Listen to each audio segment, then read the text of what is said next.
हमारे पास chapter number 5 है, theory of demand. ठीक है, इसको स्टार्ट करने हम जा रहे हैं। बेसिकली हमने एक वर्ड सुना है डिमांड, इसका मीनिंग क्या होता है पता है किसी बच्चे को?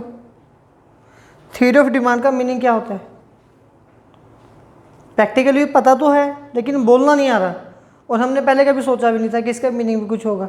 ठीक है, देखिए डिमांड एक्चुअल में ये इससे साथ रिलेट करके 3 वर्ड है। अगर मैं वो बता दूं तो इसका मीनिंग इजीली क्लियर होगा। सबसे पहले आपने जो जानना है that is what is demand, desire, want.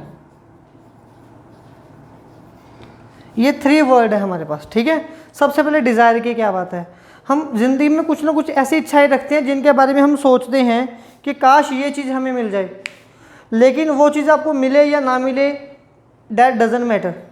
मेरे पास एक 5 स्टार रेस्टोरेंट हो, ठीक है, मेरे सेंटर में 400-500 बच्चा पढ़ने लग जाए, या मेरे पास लग्जरी कार हो, मेरे पास लग्जरी मोबाइल फ़ोन हो बड़े बड़े, ठीक है, अच्छे ब्रांड के फ़ोन हो, अगर मिल गए तो ठीक है, नहीं मिले दैट डजंट मैटर।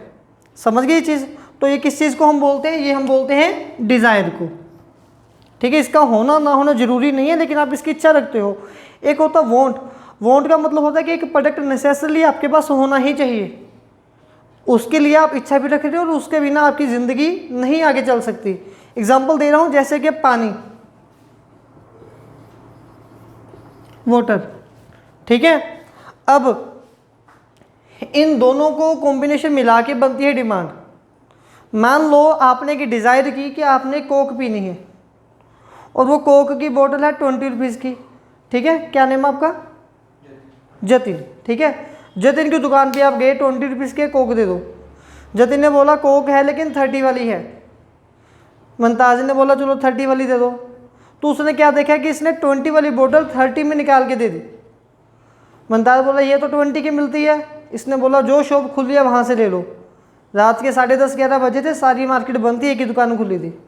ठीक है, तो या तो वो कोक पिएगा या वो नहीं पिएगा। उसने बोला चलो ये भी ठीक है, चलो 30 में दे दो। तो उसने अब उसकी डिमांड कर ली। समझ रहे बात मेरी? तो अभी आपने उसकी डिमांड कर ली।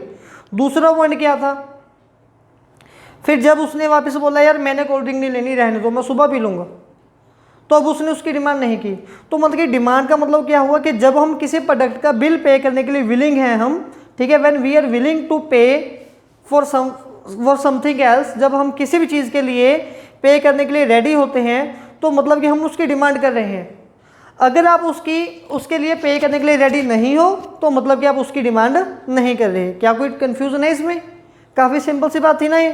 तो चलिए ठीक है, फिर डिमांड, क्वांटिटी डिमांड वो हम बाद में पढ़ेंगे, पहले हम आगे डिमांड के जो भी फैक्टर्स हैं वो पढ़ लेते हैं। ठीक है, डिमांड हमारे पास बेसिकली 2 तरह की होती है।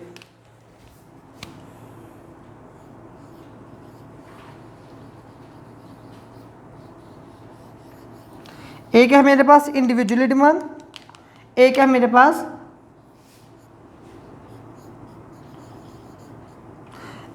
डिमांड का तो मीनिंग हमने कर लिया।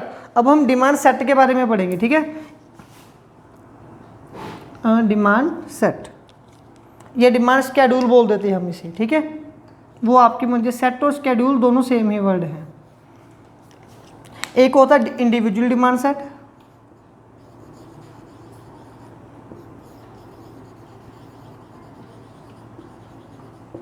और एक होता है हमारे पास मार्केट डिमांड सेट। ठीक है, अब इंडिविजुअल डिमांड सेट क्या होगा? एक ऐसा सेट जो एक रिलेशनशिप रिप्रेजेंट करेगा किसी भी इंडिविजुअल बंदे के लिए एक प्रोडक्ट की दुकान से। मान लो मैं लवन्य की दुकान से काफ़ी सारा सामान परचेज करता हूँ, तो कोई ना कोई वो मुझे प्रोडक्ट प्राइस भी लगाते होंगे। जितने प्राइस पे उन्होंने जो जो प्रोडक्ट मुझे लगाए उसका हमने कि टेबल बना लिया, बिल बना दिया कि इतने पेन गए, इतने मार्कर गए, इतने ये वो वगैरह वगैरह। तो वो जो बिल है, वो जो रिलेशनशिप है गुड्स का एंड रेट का, वो इंडिविजुअली डिमांड सेट है। ऐसे ही इनकी दुकान पे मैं अकेला तो जा नहीं रहा, मान लो मुमताज़ भी जा रहा है, जतिन भी जा रहा है, हम 3 कस्टमर ही गए हैं अभी तक।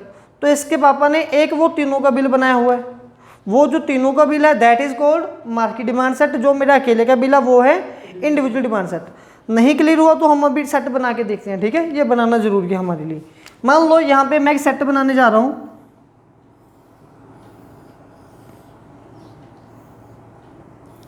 ये है Q of x. Q of x represent करता है क्वांटिटी ऑफ एक्स को, ठीक है, और यहाँ पे है हमारे पास प्राइस ऑफ एक्स, मतलब कि price of commodity. X x क्या है, एक्स कोई भी कमोडिटी है। कमोडिटी मतलब कि कोई भी चीज़ जिसको परचेज करना चाहते हो, ठीक है। मैं लोने की दुकान से गया हूँ ये ब्लैक मार्कर परचेज करने के लिए, ठीक है। मैंने इसके पापा से पूछा ये मार्कर कितने का है, उन्होंने बोला सर एक मार्कर 5 रुपीज़ का है, एक मार्कर 5 रुपीज़ का है, ठीक है। मैंने बोला जी दे दो। फिर उन्होंने बोला कि अगर, मैंने बोला कि मैं 2 मार्कर ले लूँगा अगर आप मुझे 4 रुपीज़ के लगाओगे। उन्होंने बोला ठीक है, ठीक है। थर्ड, फिर आगे मैंने बोला कि मैं 3 भी ले सकता हूँ अगर आप मुझे थोड़ा और सस्ता कर दोगे। उन्होंने बोला मैं आपको 2 रुपये का एक मार्कर लगा देता हूँ, आप कितने लेके जा सकते हो। मैंने बोला मैं 4 ले जाऊँगा। फिर उन्होंने मुझे बोला कि मैं आपको यहाँ पे 4 मार्कर मैं लेके जाऊँगा अगर वो मुझे 2 रुपये का एक मार्कर लगाएंगे, ठीक है। फिर आगे मैंने बोला कि मैं 5 ले जाऊँगा अगर 1 रुपये का लग जाएगा। अब अगर वो फ्री में लगाएंगे मैं बोलूँगा फिर आप जाओ दुकान पे मैं ही बैठता हूँ, ठीक है, ऐसा भी नहीं है। तो चलो, लेकिन ये रिलेशनशिप समझिए, एक प्रोडक्ट का जितना रेट ज़्यादा है उतनी हम उसकी क्वांटिटी कम परचेज करेंगे, जैसे जैसे रेट कम होते जाएगा वैसे वैसे उसकी डिमांड बढ़ती जाएगी, ठीक है। ये टेबल हमारे आगे सभी टॉपिक में यही टेबल काम आएगा, इसीलिए मैंने ये टेबल बनवाया, ठीक है। अब इस टेबल को हम बोलते हैं सेट, या हम इसको बोलते हैं स्केड्यूल। क्लियर है। तो सबसे पहले इंडिविजुअली डिमांड स्केड्यूल की सेट की हमने डेफिनेशन क्या लिखनी है, इसकी डेफिनेशन मैं आपको बोल रहा हूँ, आप लिख लो। It express the relationship between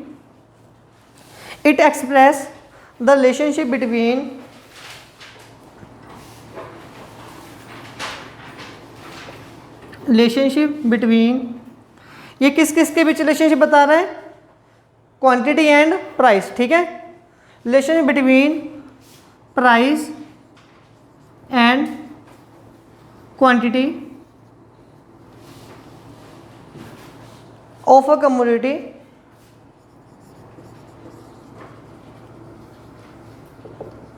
for an individual.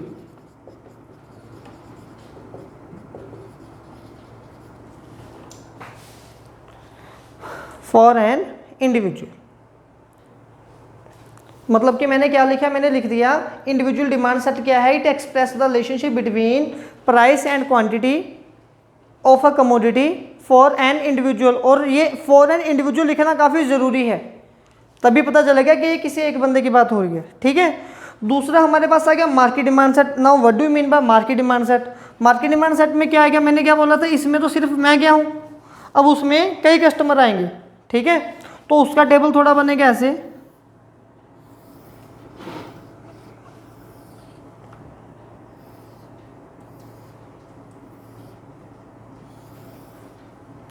Quantity of x, ठीक है, प्राइस ऑफ एक्स। या मान लो पहले हम प्राइस लिख लेते हैं यहाँ पे, फिर हम लिखते हैं quantity of X for customer A, फिर quantity of X for customer B, फिर ए प्लस बी ने टोटल कितनी क्वांटिटी परचेज कर ली।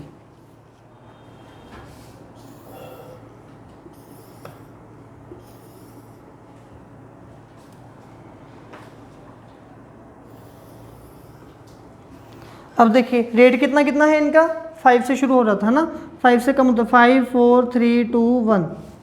अब जो कस्टमर ए है वो थोड़ा अमीर है, ए फॉर अभिषेक, वो थोड़ा अमीर है, ठीक है, वो ज़्यादा क्वांटिटी परचेज करेगा। उसने बोला कि अगर 5 रुपये में आप मुझे कोई भी चीज़ दे रहे हो, ठीक है, रेट को उल्टा लिखते हैं हम, 1 2 3 4 5, ठीक है। अगर 1 रुपये की गुड है तो मैं 7 प्रोडक्ट ले रहा हूँ, अगर 2 रुपये की है तो मैं, रेट हाई हो गया अब थोड़ी थोड़ी कम लेते जाऊँगा, ठीक है। अब रेट और ज़्यादा हो गया तो रेट प्रोडक्ट मैं और कम करते जाऊँगा। ये क्लियर है आपको। जब 1 रुपये प्रोडक्ट था तो मैंने 7 पेंसिल ली, जब 5 रुपये की एक पेंसिल होगी तो मैंने 2 पेंसिल ली, ठीक है। अब ये तो मैं हूँ, अब मेरे पास कोई दूसरा कस्टमर जाएगा, मान लो मनता चला गया, अब जो दूसरा कस्टमर हमारे पास बनता आ जा रहा है वो क्या करेगा, उसने 1 रुपये में 5 पेंसिल ली, नेक्स्ट उसने 4 ली, नेक्स्ट उसने 3 ली, फिर 2 ली, फिर 1 ली। ठीक है, अब हम दोनों से मार्केट बन गई। मान लो अभी दुकान पे 2 कस्टमर ही आए हैं, ये ऐसे काफ़ी सारे आए होंगे, तो अब उनकी मार्केट सेल कितनी होगी, 1 रुपये में कितनी सेल होगी, उनकी कितनी पेंसिल सेल हो रही है, 7 + 5 × से 12। 2 रुपये में कितनी पेंसिल सेल हो रही है, 10। 3 में कितनी सेल हो रही है, 8। नेक्स्ट 4 में 5, नेक्स्ट 5 रुपये में 3 पेंसिल। ठीक है, तो ये बन गया हमारे पास मार्केट डिमांड सेट। जब हमने इसका मीनिंग लिखना होगा वो क्या लिखेंगे, सेम है, it express the relationship between quantity of A commodity, लेकिन यहाँ पे क्या लिखेंगे हम, फॉर मार्केट। बस ये चेंज आएगा। ये क्लियर हो गया आपको? चलिए ठीक है, ये डिमांड सेट तक का हमारे पास टॉपिक था। अभी इसके बाद हमारे पास आता है डिमांड कर्व का टॉपिक।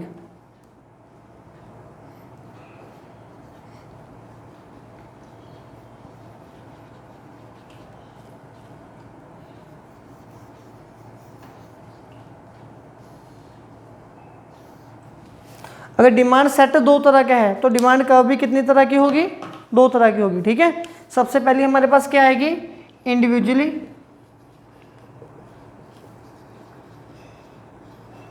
डिमांड कर्व, और यहाँ पे क्या आएगा, मार्केट डिमांड कर्व।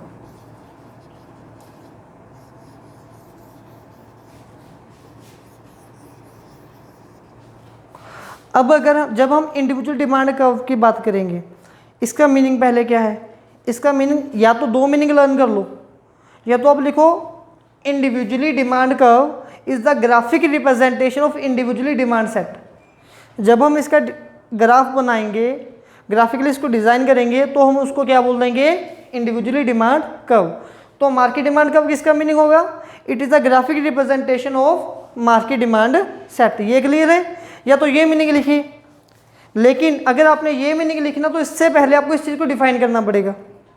ठीक है, या फिर डायरेक्ट आप लिख दो it is a curve which express the relationship between. ठीक है, या it is a graphic representation of which express the relationship between, बाकी आगे ये लिख देना। मीन क्लियर है? तो वो आपकी चॉइस है, आपने कैसे लिखना है। तो फिलहाल मैं ये कर्व बना के दिखा देता हूँ, ये दोनों कर्व कैसे बनती हैं। देखिए, पहले हम डिमांड सेट बनाने की कोशिश करते हैं। एक लाइन पे हम रख लेते हैं प्राइस, एक लाइन पे हम रख देते हैं जो भी हमारे पास क्वांटिटी है। ठीक है, यहाँ पे रख दिया मैंने प्राइस, और यहाँ पे रख दी मैंने quantity of x. Maximum price कितना था, 5 रुपीज़ ना, तो 1 2 3 4 5, क्वांटिटी 1 2 3 4 5। जब 1 रुपये मतलब कि 1 रुपये रेट है, प्राइस 1, चलिए जब प्राइस 5 है तो क्वांटिटी कितनी है हमारे पास, 1।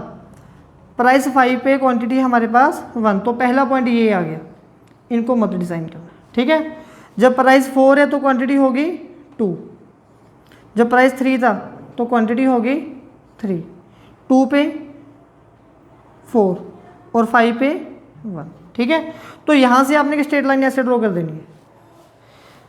क्लियर है? या तो ये लाइन जाएगी, या थोड़ा बहुत इसको अगर स्केल रोटेट हो रहा है तो वैसे कर देना।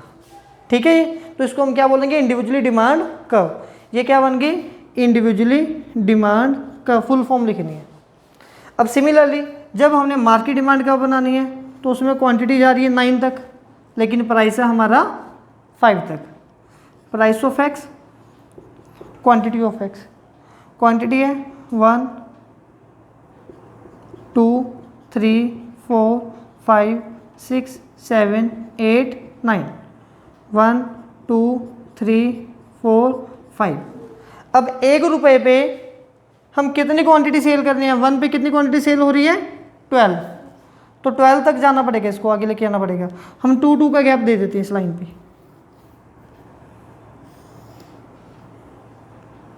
2 4 6 8 10 12 क्वांटिटी ऑफ एक्स। ठीक है, तो 1 रुपये पे हैं 12 हमारे पास, जो जब प्राइस 2 रुपीज़ था तो 10 पे आ गई है। नेक्स्ट 3 पे है 8, नेक्स्ट हमारे पास आएगा 6, नेक्स्ट हमारे पास 5 है, 5 यहाँ पे आ गया। नेक्स्ट हमारे पास आएगा 3। ठीक है, तो यहाँ से एक डिमांड कब हमारी जाएगी। तो ये कौन सी होगी, मार्केट डिमांड कब होगी, इंडिविजुअल डिमांड कब, मार्केट डिमांड कब, डिमांड सेट, इंडिविजुअल मार्केट। ये क्लियर हो गया हमारे। अब इससे जो नेक्स्ट क्वेश्चन आपकी बुक में है वो काफ़ी इंपॉर्टेंट है। कौन सा क्वेश्चन है वो, फैक्टर ऑफ डिमांड सेट। देखना हमने कर लिया, ये जो लाइन है ठीक है, ये इसका स्लोप है। अगर आपने +1 में मैथ कंटिन्यू किया हुआ है या किया होगा, +2 में ये काम आएगा। स्लोप क्या होता है, स्लोप बोलते हैं हम झुकाव को, कि कौन सी चीज़ कितनी झुक रही है। तो इसके स्लोप को हम नेगेटिव स्लोप बोलते हैं, हमेशा आपने याद रखना है। या तो इसका स्लोप नेगेटिव है या इसका स्लोप डाउनवर्ड है, दोनों का मीनिंग सेम है। स्लोप ऑफ डिमांड का ऑलवेज नेगेटिव और डाउनवर्ड। ठीक है, वो क्यों होता है, वो जब हम लो ऑफ डिमांड करेंगे तब कवर करेंगे। ठीक है।